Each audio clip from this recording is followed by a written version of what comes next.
Right, I'm just back from Doncaster, the Model Rail, is it just Model Rail Live show. Bought a few things, and this is one of the things that I bought there. It's the Tornado Express from Hornby Models. Hornby Models aren't far away from where I actually live, and I bought this because it was at a reasonable price. Well, price is always subjective, but they're selling these for £120, which is an engine and 3 coaches. Now, there are reviews of this by other people, and so this isn't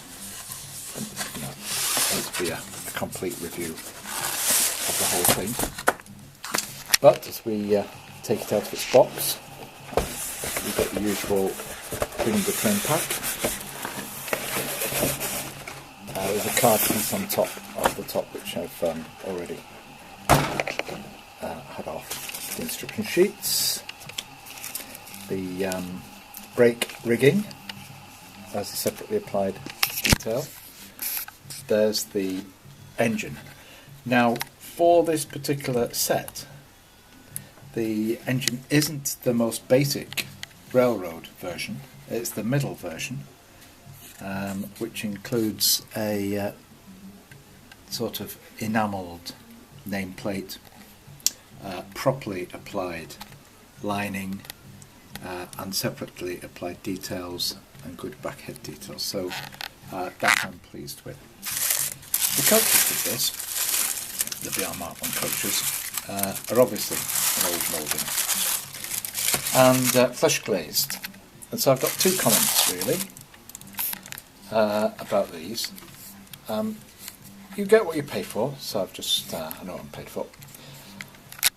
What am I looking for? Well, I don't care about the very poor lack of underframe detail, because these are to run. I bought these models to run on a layout. And if I want to improve the side detail, I can do that. Flush glazing. I've got some older coaches which haven't got flush glazing. I've got a bright LED light on there. When they're sitting or running around the layout, I have great difficulty telling the difference between the two. And even, I would say, there are some artifacts with the flush glazing, because the glazing material is moulded with rounded edges as it goes into the window frames, and so might tend to add something that looks like a subframe. You can see part of that, I think, here. So I've got some older coaches which are not flush glazed, they're just a glazing sheet on the inside, and from the normal viewing distance, and certainly when they're in motion going around the layout, I'm quite happy with the appearance of those. What I do like to do is change the couplings. Now these are what I see as being a great weak point.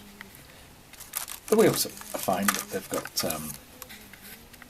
I won't say fine scale flanges, but they're not the old clunky flanges.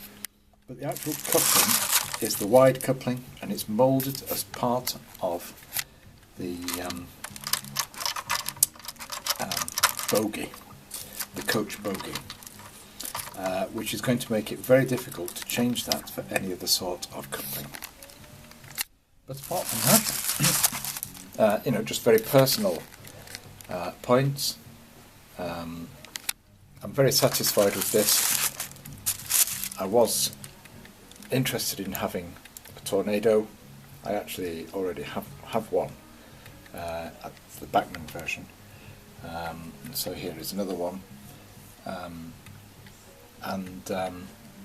One of my interests in the Tornado is I did for a while live in Stockton and saw it various stages from when it started with just a couple of frames and a couple of wheels. To see the engine being built up was very fascinating.